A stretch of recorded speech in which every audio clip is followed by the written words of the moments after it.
নবী মুসা আলাইহিস সালাম ভয় পেয়ে গেলেন এবং আল্লাহ পাক আরো কথা বললেন, ওয়ামা তিলকা বিয়ামিনিকা ইয়া মুসা, তোমার ডান হাতে এটা কি?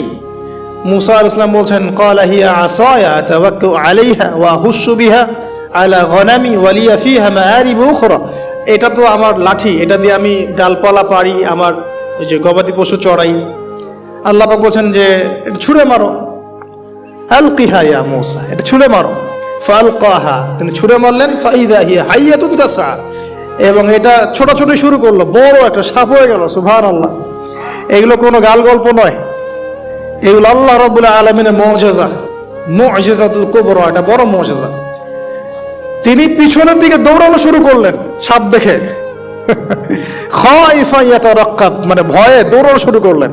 আল্লাহ পাক বলছেন, লা ইয়াখাফু লাদাইনাল মুরসালিন, আমার কাছে রসুলগণ ভয় পায় না, তুমি ভয় পেও না, তুমি ওটাকে ধরো পিছন থেকে, সেটা আবার লাঠি হয়ে যাবে। পিছন থেকে হাত দেয়া হলো, লাঠি হয়ে গেল। সুবহানাল্লাহ।